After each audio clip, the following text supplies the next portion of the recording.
నిన్న కారుకి సంబంధించి ఒక వీడియో అయితే బయటకు వచ్చింది కదండి. చాలామంది మెసేజెస్ చేస్తున్నారు, కాల్స్ చేస్తున్నారు. అసలు ఏంటి ఈ కారు, అసలు దాని గొడవ ఏంటి అని. అయితే మొత్తం డీటెయిల్గా అయితే చెప్తానండి. ఇప్పుడు ఒకసారి ఆ కారు వీడియో బయటకు వచ్చింది కదా, ఒకసారి ప్లే చేస్తాను. ఎందుకంటే చాలామందికి తెలియదు కాబట్టి ఆ వీడియో ఒకసారి ప్లే చేసిన తర్వాత నేను ఎక్స్ప్లెనేషన్ ఇస్తాను. పాప తప్పిపోయిన రోజు సీజ్ అగ్రహారాన్ని ఒక కియో కారు సీసీటీవీలో పడ్డది. అదే కారు నిన్న మళ్ళీ నా మీద అటాక్ చేయడం జరిగింది. అది అటాక్ చేసి గుద్దేసి వెళ్ళిపోయాడు, కానీ ఆగలేదు ఆయన. ఇప్పుడు కారు మీద మాకు డౌట్గా ఉంది.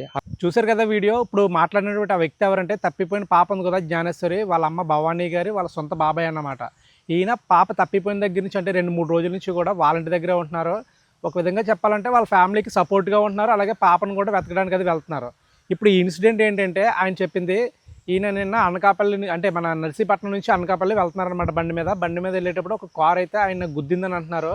ఆయనకి దెబ్బలు కూడా తగిలాయి. ఆ వీడియో అయితే నేను ప్లే చేయట్లేదు, కానీ ఆ వీడియో నా దగ్గర ఉంది, దెబ్బలు తగిలింది. అయితే పాప తప్పిపోయినప్పుడు ఒక సీసీ ఫుటేజ్ వచ్చిందనమాట. ఆ సీసీ ఫుటేజ్లో డాగ్ మిస్ అయింది కదా, ఆ టైంలోనే ఒక కారు కనిపించింది. ఆ ఫుటేజ్లో మీకు విజువల్ కూడా నేను ప్లే చేస్తున్నాను. ఆ కారు ఏంటంటే ఇది దాని బ్యాక్ నెంబర్ ఏదో లేదనేసి సంథింగ్ ఏదో చెప్తున్నారు. అయితే ఈయన ఈ కారు తర్వాత ఆయన గుద్దిన కారు ఒకటే అని పొరపాటున ఈ కారు పేరు చెప్పేశారనమాట. ఇలా నా కారు గుద్దింది అనేసి ఒక నెంబర్ కూడా చెప్పారు. మరి నెంబర్ ఎందుకు చెప్పారన్నది నాకు తెలియదు, కానీ అది చెప్పిన తర్వాత దాన్ని వైరల్ చేశారు. జరిగిందైతే అంటే ఆయన గుద్దిన కారుకి ఈ ఇన్సిడెంట్కి సంబంధం లేదని డిపార్ట్మెంట్ వారు ఆల్రెడీ తేల్చేశారు. తేల్చేసి ఆయన పిలిపించి మాట్లాడిన తర్వాత డీటెయిల్స్ అన్నీ తీసుకున్న తర్వాత చెప్పారన్నమాట. రైతు కోటేశ్వరరావు అండి, మాది జిల్లెడపూడి అండి.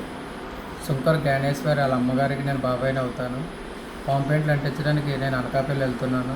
వెళ్ళేటప్పుడు నన్ను ఒక కారు గుద్దేసిన తర్వాత నేను కింద పడిపోయాను. యూటర్న్ చేసుకొని వెళ్ళిపోయాడు ఆ కారు అయితే నన్ను అటాక్ చేయలేదు, నార్మల్గా యాక్సిడెంట్ అయ్యింది. నేను కంగారులో అటాక్ అని చెప్పేశాను.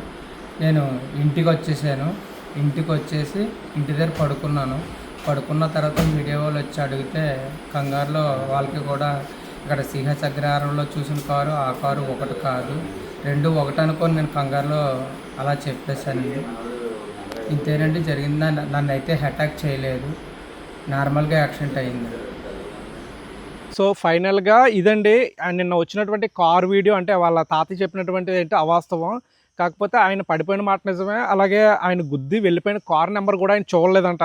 అది స్వయంగా ఆయనే చెప్పారు. దీనికి సంబంధించి నిన్న డిపార్ట్మెంట్ వారు కూడా ఒక నోట్ అయితే రిలీజ్ చేశారండి. అదేంటంటే ఈయన అటాక్ చేయడానికి ఎవరో వచ్చారని కారులో ఈయన అపోహపడి కంగారులో చెప్పానని, నిజానికి అది అటాక్ కాదని యాక్సిడెంట్గా నన్ను గుద్దడంతో నేను కింద పడిపోయానని, అయితే ఈయన లేచేలోపే కారు వెళ్ళిపోయిందని, కారు యొక్క నెంబర్ కూడా నేను సరిగ్గా చూడలేదని స్టేట్మెంట్ అయితే ఇచ్చారండి ఈయన. కాకపోతే ఒకటండి, పోలీసు వారు అయితే మనం మీడియా ద్వారా కావచ్చు లేకపోతే సోషల్ మీడియా ద్వారా కావచ్చు వాళ్ళు తెలియజేస్తుంది ఏంటంటే తప్పుడు సమాచారం ఇవ్వరాదని, అలాగే సదరు కేసు పురోగతికి సహకరించాలని పోలీసు వారు అయితే కోరుతున్నారండి.